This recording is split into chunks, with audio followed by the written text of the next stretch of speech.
오늘도 하나님의 은혜가 우리 가운데 가득하시기를 간절히 축복합니다. 욥기 1장 5절 말씀을 보면 그들이 차례대로 잔치를 끝내면 욥이 그들을 불러다가 성결하게 하되 아침에 일어나서 그들의 명수대로 번제를 드렸으니 이는 욥이 말하기를 혹시 내 아들들이 죄를 범하여 마음으로 하나님을 욕되게 하였을까 함이라. 욥의 행위가 항상 이러하였더라. 욥은 자녀들이 마음으로라도 하나님을 욕되게 하여 죄를 범하지는 않을까 염려했고, 그래서 자기 자녀들을 성결하게 하는 일에 힘을 다했습니다. 오늘 우리들도 우리의 자녀들을, 다음 세대를 내놓는 자녀로 여기는 게 아니라고 한다면 우리의 자녀들이, 다음 세대들이 믿음 안에서 잘 자라날 수 있도록 관심을 가지고 하나님 앞으로 바르게 나아갈 수 있도록 우리 또한 힘을 다할 수 있는 저와 우리 성도님들 되시기를 간절히 소망합니다. 그러면 우리가 해야 할 것이 분명해집니다. 무엇이겠습니까? 먼저 우리 자신이 하나님을 온전히 바라보아야 합니다. 내 안에 하나님을 향한 온전한 마음이 있어야 욥처럼 우리의 자녀가, 다음 세대들이 하나님 안에 거하기를 바라는 마음을 품게 될 것이고, 그들이 잘못된 길로 가지는 않을지를 염려하면서 하나님 안에 바르게 거하도록 힘을 다하게 될 것입니다. 유럽의 교회들이, 미국의 교회들이 무너져 가고 있습니다. 그래서 교회에 사람이 없고 이제 교회 건물이 팔리는데 그 장소가 카페나 극장, 박물관 등으로 사용되기도 하고, 또 때로는 교회 건물이 술집으로, 나이트클럽과 스트립바로 바뀌고 있습니다. 그리고 한국 교회가 그 뒤를 따르고 있다고 합니다. 사탄의 방해가 너무나도 강력해서 교회가 무너지고 있습니까? 친척들은 다 불교고 엄마가 교회로 전도되어서 엄마 따라 교회 가던 아이가 목사가 되었는데 도무지 이해할 수가 없습니다. 죄 사함과 구원의 은혜 속에서 이 땅에서 이루어지는 하나님의 나라를 바라보면서 어떻게 하나님에게서 멀어지는 걸까? 하나님의 그 큰 은혜가 있는데 어떻게 하나님에게서 멀어질 수 있는 걸까? 답은 한 가지입니다. 내가 하나님을 온전히 바라보지 못하기 때문에, 내가 하나님의 은혜를 제대로 누리지 못하기 때문에 자녀가, 다음 세대가 하나님을 온전히 바라보도록 이끌지 못하는 것입니다. 우리의 자녀와 다음 세대가 하나님의 복을 누리며 살기를 바라십니까? 다음 세대로 이어지는 복의 첫 시작은 바로 나입니다. 내가 하나님 안에 바르게 서야 합니다. 열왕기하 10장 30절 말씀을 보면 여호와께서 예후에게 이르시되 내가 나 보기에 정직한 일을 행하되 잘 행하여 내 마음에 있는 대로 아합 집에 다 행하였은즉 내 자손이 이스라엘 왕위를 이어 4대를 지내리라. 하나님의 부름에 순종하며 하나님의 일을 하던 예후를 향해 하나님께서는 그의 자손이 4대에 이르기까지 왕위를 이어받을 거라고 말씀하셨습니다. 신명기 5장 10절 말씀을 보면 나를 사랑하고 내 계명을 지키는 자에게는 1000대까지 은혜를 베푸느니라. 우리의 자녀와 다음 세대가 하나님의 은혜 가운데 살아가도록 이끄는 것, 그것은 내가 하나님 앞에 바로 설 때 가능합니다. 내가 하나님의 은혜를 누리지 못하며 하나님 앞에 전적으로 나아가지 않는데 자녀들에게 하나님을 전적으로 믿으라고 한들 믿겠습니까? 교육을 시키고 교회로 보내면 혹시 신앙이 성장합니까? 수십 년 신앙생활을 해온 내가 온전히 하나님 앞에 나아가지 못한다면 우리의 다음 세대도 마찬가지입니다. 이사야 29장 13절 말씀을 보면 주께서 이르시되 이 백성이 입으로는 나를 가까이하며 입술로는 나를 공경하나 그들의 마음은 내게서 멀리 떠났나니 그들이 나를 경외함은 사람의 계명으로 가르침을 받았을 뿐이라. 단순히 다음 세대를, 자녀를 교회로 보내는 것으로 그친다면 이후 수십 년간 그들이 교회 생활은 하게 될지언정 하나님 안에서 자라는 것도 아니고 하나님 앞에 바르게 나아가지도 못할 겁니다.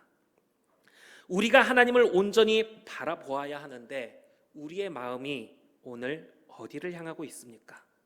얼마 전에 예배 시간과 자녀의 학원 시간이 겹치면 교회의 중직자들이 더욱더 내 아이를 학원에 보내겠다라던 통계가 있었다고 이야기를 드렸는데, 우습게 여기며 지나칠 이야기가 아닙니다. 내가 하나님 앞에 바로 서기는커녕 자녀의 성공을 위해 하나님보다 다른 것을 더 우선시하게 만들어가면서 자녀가 믿음으로 성장하기를 바란다면 그것이 되겠습니까? 내 마음이 온전히 하나님을 바라보지 못한다면 우리는 우리의 자녀를, 다음 세대를 하나님께로 이끌 수가 없습니다.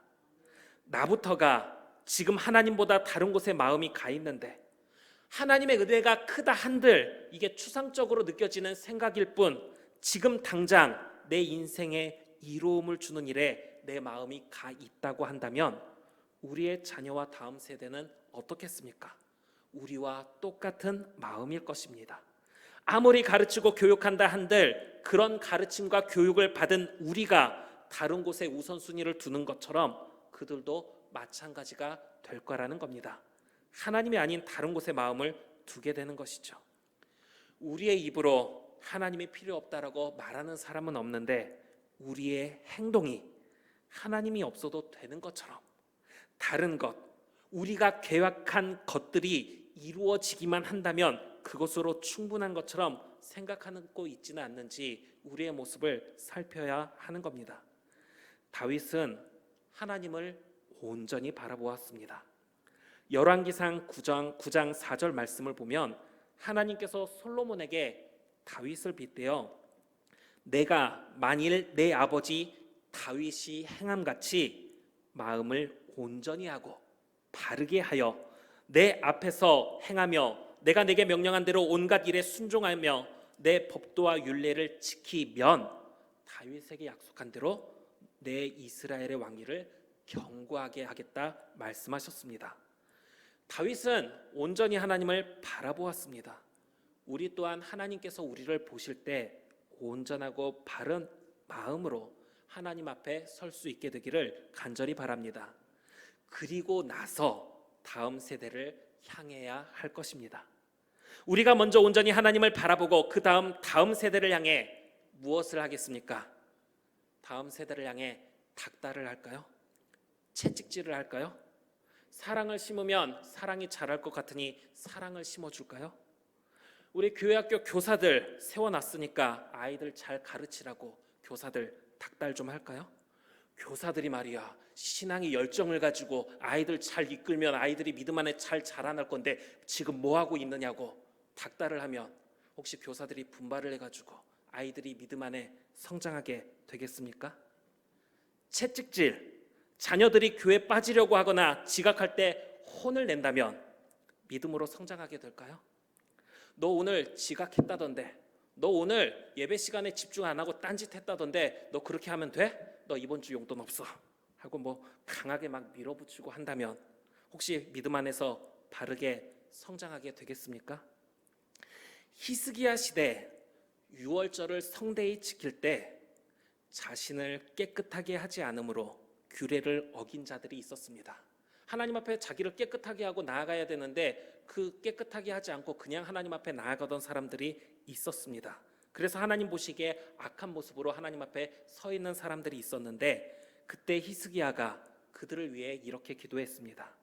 선하신 여호와여 사하옵소서. 결심하고 하나님 곧 그의 조상들의 하나님 여호와를 구하는 사람은 누구든지 비록 성소의 결례대로 스스로 깨끗하게 못하였을지라도 사하옵소서 하였더니 여호와께서 히스기야의 기도를 들으시고 백성을 고치셨더라. 비록 하나님 보시기에 부족하고 죄와 허물에 쌓여 있지만 하나님을 찾는 지금 그 모습을 보시며 긍휼히 여기사 용서해 달라는 히스기야의 이 기도를 하나님께서 들으시고 결례를 범한 백성들을 용서하셨습니다. 욥이 자녀들을 성결케 하듯 우리 또한 하나님의 말씀을 자녀들에게 다음 세대에게 가르치고 바르게 인도하려고 하지만 교육부서 안에 교사들의 모습 속에서 다음 세대 아이들의 모습 속에서 혹시 부족한 부분들이 보이게 될 수도 있습니다.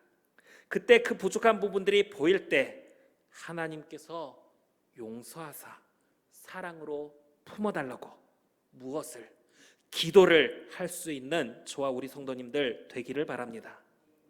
우리가 하나님 앞에 나아가는 것 무엇 때문입니까? 하나님의 은혜가 있기 때문에 하나님 앞에 나아가는 거 아니겠습니까? 그러면 무엇이 다음 세대가 하나님 앞에 나아가도록 만들겠습니까? 우리와 똑같습니다. 우리가 하나님의 은혜를 바라보고 하나님 앞에 나아가듯이 하나님의 은혜와 사랑이 우리의 자녀들을 하나님 앞으로 온전히 나아가게 이끄는 겁니다. 그렇기 때문에 우리는 하나님의 은혜와 사랑, 이것을 우리의 자녀들에게 심어 주어야 합니다. 죄 사함 받고 구원받는 은혜, 이 땅에서 하나님의 나라가 이루어지는 은혜를 알려 주어야 합니다. 그러면 그것을 어떻게 알려줍니까? 이것이 오늘 우리가 함께 생각해보고 나누고자 하는 부분입니다. 다윗은 하나님의 성전을 짓고자 하는 큰 마음을 품었지만 자신이 지을 수 없고 자신의 아들 솔로몬을 통해 성전을 짓게 하겠다는 하나님의 말씀을 들은 후에 이렇게 행동합니다. 역대상 22장 5절 말씀을 보면 다윗이 이르되 내 아들 솔로몬은 어리고 미숙하고 여호와를 위하여 건축할 성전은 극히 웅장하여 만국의 명성과 영광이 있게 하여야 할지라.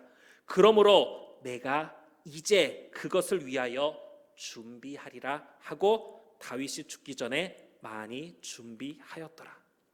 하나님께서 너에게 맡기신 일이니까 너가 잘 해야 된다 하고 끝내는 것이 아니라 솔로몬이 그 일을 하기에 부족함 없도록 그 모든 준비를 해놓는 것입니다. 하나님께서 천지를 만드신 후에 인간에게 아무것도 주지 않은 채 알아서 잘해라 이렇게 말씀하신 게 아니라 동방의 에덴에 동산을 창설하시고 그 안에 인간을 두셨습니다. 이 땅에서 그리스도인으로 하나님의 영광을 드러낼 모든 일들, 하나님께서 너를 통해 이루려고 하시는 일들을 잘 감당해서 하나님의 기쁨이 되어야 한다 하고 끝낼 것이 아니라 다윗이 솔로몬을 위해 준비하듯이 우리의 다음 세대들이 그 일들을 잘 감당할 수 있도록 사랑을 심어주되 필요한 준비를 해줄 수 있는 저와 우리 성도님들 될 수 있기를 간절히 바랍니다. 다음 세대를 위하는 일, 우리가 먼저 하나님 안에 온전한 모습이 되고 우리의 다음 세대가 하나님 앞에 바르게 나아갈 수 있도록 그 길을 준비하는 역할을 해야 한다는 것입니다. 교사 여러분, 여러분이 힘쓰는 만큼 아이들에게 은혜가 끼쳐질 것입니다. 많이 준비하면 많은 은혜가 전해질 것이고 피곤하고 힘들고 바쁘고 그래서 알긴 하지만 조금 준비하게 되면 조금의 은혜가 전해질 것입니다. 우리 아이들을 통해 하나님의 영광이 드러날 일을 위해 우리 교사들이 준비에 힘쓰되 다윗이 얼마만큼 준비했습니까? 죽기 전에 많이 준비했다고 기록되어 있고 역대상 29장 2절 말씀을 보면 내가 이미 내 하나님의 성전을 위하여 힘을 다하여 준비하였나니 힘을 다해 준비했다고 말하고 있습니다. 여러분에게 죽을 때까지 힘을 다해 준비하라고 이렇게 말하지는 않습니다. 다만 여러분이 교사로 있는 동안 다윗이 솔로몬을 위해 많이 준비하였다라고 기록될 정도로 준비한 것처럼 아이들이 하나님을 만나는 일, 아이들이 하나님의 영광을 드러내는 일을 위해서 준비하는 일에 힘을 다할 수 있는 우리 교사들이 되시기를 바랍니다.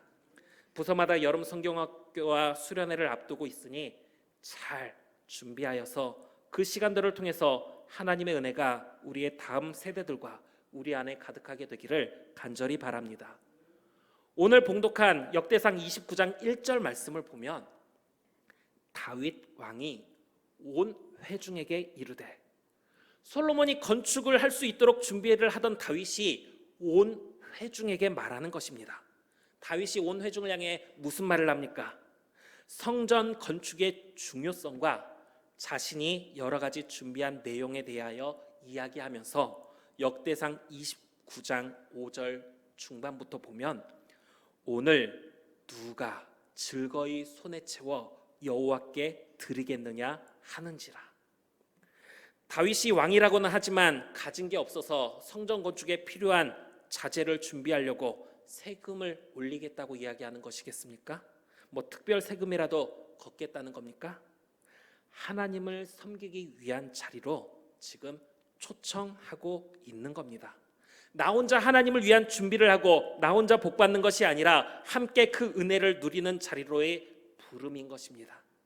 그리고 말씀을 계속해서 보면 역대상 29장 6절에는 이에 모든 가문의 지도자들과 이스라엘 모든 지파의 지도자들과 천부장과 백부장과 왕의 사무관이 다 즐거이 드리되, 29장 9절에서는 백성들은 자원하여 드렸으므로 기뻐하였으니 곧 그들이 성심으로 여호와께 자원하여 드렸으므로 다윗 왕도 심히 기뻐하니라. 모든 사람들이 그 초청에 자원하는 마음으로 즐거이 솔로몬을 통해 하나님의 성전이 건축될 일을 준비하는 일에 참여하였습니다. 오늘 누가 즐거이 손에 채워 여호와께 드리겠느냐, 다윗의 이 말, 다음 세대를 믿음으로 성장시키는 일에 누가 즐거운 마음으로 함께 준비의 힘을 다하시겠습니까? 하는 외침으로 여러분에게 들려드립니다. 누가 함께 하시겠습니까? 누군가 하겠지. 교사들이 어떻게 하는가, 얼마나 잘 준비했는가를 보거나 듣기만 하는 것이 아니라 모든 백성들이 다윗과 함께 하나님을 위한 성전 준비에 힘을 다했듯이 다음 세대를 위해 하나님의 역사가 나타날 그 현장을 준비하는 일에 자원하는 마음을 가지고 기쁨으로 함께할 수 있는 우리 성도님들 될 수 있기를 간절히 바랍니다. 이런 준비 없이, 이런 동참 없이 그저 다음 세대가 잘 되기만을 바라고 있다면 어떻게 되겠습니까?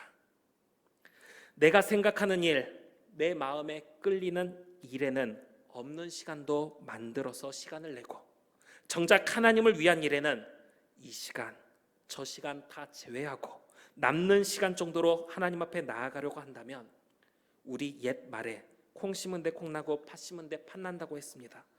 갈라디아서 6장 7절에서는 사람이 무엇으로 심든지 그대로 거두리라고 말씀하고 있습니다. 아무것도 동참하지 않고 아무것도 준비하는 일에 힘을 다하지 않고 그저 잘 되기만을 바라고만 있다면, 심는 게 없다면 거둘 수 있는 것도 없을 겁니다. 교회가 무너져가는 이 시대 속에서 우리 광주 계림교회가 다음 세대들이 믿음으로 굳건하게 서도록 그에 필요한 모든 준비하는 부분에 함께 힘을 다하는 저와 우리 교사들, 또 우리 성도님들 될 수 있기를 간절히 바랍니다. 그리고 우리 모두가 여기에 한 가지 마음을 더 품었으면 좋겠습니다. 다윗과 온 백성이 함께 성전 건축에 필요한 물품을 준비한 후 솔로몬이 성전을 건축하게 되는데 그 기간이 얼마나 걸린지 아십니까? 열왕기상 6장 38절 말씀을 보면 7년이라는 시간이 걸렸습니다. 그리스도인으로 이 땅에 사는 동안 불로소득에 대하여 교회에서는 바람직한 현상으로 여기지 않습니다. 뭐 그렇다고 해서 불로소득 하면 안 되니까 로또도 사면 안 되고 복권도 사면 안 되고 뭐 부동산 개발로 이익 취하면 안 되고 뭐 이런 건 아닌데, 누군가 1등 당첨됐다고 하면 같이 축하는 해줄 겁니다. 그런데 다만 하도 불로소득과 같은 은혜에 우리가 익숙해 있다 보니까 값없이 주시는 하나님의 사랑, 작은 노력에도 큰 결실로 응답하시는 하나님의 그 은혜에 익숙해져 있다 보니까 하나님을 위해 큰 일, 몸과 마음과 힘과 시간을 다하는 일을 하고 큰 결실을 바라는 게 아니라 작은 노력만으로 내가 시간도 적게 쓰고 힘도 적게 쓰면서 그저 하나님의 은혜로 큰 결실을 바라보게 된다거나, 긴 시간 수고하며 그 결실을 바라보는 게 아니라 모든 수고의 결실을 지금 당장에 국한시키는 경우가 참 많이 있습니다. 지금 당장 노력한 만큼의 성과가 있으면 이것이 하나님의 은혜요, 일을 잘 한 거고, 지금 당장 눈에 띄는 변화가 없으면 준비와 노력에 못 미치는 결과로 여긴다는 겁니다. 그래서 옆에서는 제대로 준비 안 했으니까 저렇게 됐지. 그리고 스스로를 향해서는 그래, 내가 이 정도밖에 안 되나 보다, 나 같은 게 무슨 교사라고 자괴감을 느끼게 될 것입니다. 많은 준비와 노력이 있다 하더라도 인내로 그 결실을 기다리는 것이 아니라 지금 당장에 우리가 초점을 맞춘다면 그 순간 모든 하나님의 은혜는 사라지게 될 것입니다. 영어 속담에 이런 속담이 있습니다. 마지막에 웃는 자가 진정한 승리자다. 우리는 눈앞에 있는 결과에 일희일비할 것이 아닙니다. 대나무 씨앗은 땅속에 뿌려지면 대략 4, 5년간은 땅속에 뿌리만 내린다고 합니다. 그러다가 어느 순간 순이 딱 자라서 땅을 뚫고 나오게 되는데, 땅을 뚫고 나오는 순간 단 몇 주 만에 수미터의 높이까지 올라가게 된다는 겁니다. 내가 수고하고 준비한 대로 되지 않았다고 낙심하지 말고 하나님의 역사의 과정 속에서 지금 내가 한 부분을 감당하고 있다는 마음으로 우리에게 주어진 일들을 감당할 수 있는 저와 우리 성도님들 될 수 있기를 바랍니다. 하나님께서는 누군가를 통해서는 척박한 땅이 개간되기를 바라고 계시고, 누군가를 통해서는 그렇게 개간된 땅에 씨가 뿌려지게 되기를 바라고 계시며, 또 누군가를 통해서는 그렇게 뿌려진 씨가 자라난 열매를 추수하게 되기를 계획하고 계십니다. 고린도전서 3장 6절 말씀을 보면 바울은 나는 심었고 아볼로는 불을 주었다고 이야기합니다. 우리야 사람이다 보니까 내가 고생해서 땅을 개간했으면 그곳에 내가 씨를 뿌리고 싶고, 내가 씨를 뿌린 후에는 그 결실을 내가 거두고 싶은 게 우리의 마음입니다. 모든 수고가 추수를 통해 얻어지는 기쁨으로 보상되기 때문에 그렇습니다. 그러나 우리가 온전히 하나님을 바라보게 된다면 내가 추수하지 못해도 괜찮습니다. 추수를 위해 땅을 개간하는 것이 기쁨입니다. 이후에 추수할 것을 바라보며 씨를 뿌리는 것과 곡식을 자라게 돌보는 것이 기쁨이 됩니다. 물론 개간과 씨 뿌림과 돌봄의 모든 수고를 다해놓고 추수를 하지 못한다면 상당히 아쉬울 수 있습니다. 그러나 하나님께서 큰 계획 속에서 나를 이렇게 사용하시겠다고 한다면 거기에 순종하는 것, 그것이 우리가 할 일이며, 이 마음이 우리 안에 있다고 한다면 세례 요한이 내가 그리스도가 아니라 나는 그를 위하여 예배된 사람인데 그것으로도 나는 기쁨이 충만하다고 말했던 것처럼 우리 또한 기쁨이 충만하게 될 것입니다. 역대상 29장 22절 말씀을 보면 이날에 무리가 크게 기뻐하여 여호와 앞에서 먹으며 마셨더라. 다윗과 백성들이 자신들이 성전을 건축하지 못하더라도 이 준비하는 일을 통해 이루어질 것을 바라보는 것만으로 크게 기뻐했던 것처럼 우리 또한 우리 앞에 주어진 일들을 하는 것만으로도 크게 기뻐하게 된다는 것입니다. 내가 수고하는 이 일에 대하여 추수의 열매를 거두지는 못하더라도 하나님의 계획 속에서 내게 주어진 일을 감당하겠다는 마음으로 우리는 기쁨으로 준비의 힘을 다하게 될 것입니다. 언제요? 하나님의 뜻에 순종하며 온전한 마음으로 우리가 하나님을 바라보게 될 때, 우리가 하나님을 온전히 바라보지 못한 상태에서 심게 되는 모든 것들은 그와 똑같은 열매를 맺게 될 것입니다. 다윗 자신이 하나님을 온전히 바라보았기에 자녀가 하나님을 온전히 바라보도록 이끌 수 있었고, 욥이 하나님을 온전히 바라보았기에 자녀를 위해 성결하게 되도록 노력하며 기도할 수 있었습니다. 내가 이렇게까지 준비했는데 어떻게 되나 보자, 여기에 그 결과에 초점을 맞추지 말고 교회에는 나오지만 우선순위는 언제나 하나님이 아닌 다른 곳에 두면서 내가 마땅히 해야 할 일이 아닌 다른 일을 하면서 이것도 하나님의 일을 하는 거 아니냐 하는 말을 앞세워가면서 자기 생각대로 자기 고집을 피울 것도 아니고, 우리는 오직 하나님의 계획 속에 오늘 내게 주어진 일들을 자원하는 마음으로 기쁨으로 감당할 수 있는 저와 우리 성도님들 될 수 있기를 바랍니다. 하나님 앞에 온전한 모습으로 나를 준비하고 나서 다음 세대가 하나님을 만나는 일, 하나님의 영광을 드러내는 일을 위해 필요한 부분을 준비하고 나서 이 세대가 하나님 앞에 바르게 나아가기를 위해 기도하며 함께 그 날을 보게 될 수 있는 저와 우리 모든 성도님들 되기를 간절히 빌고 원합니다.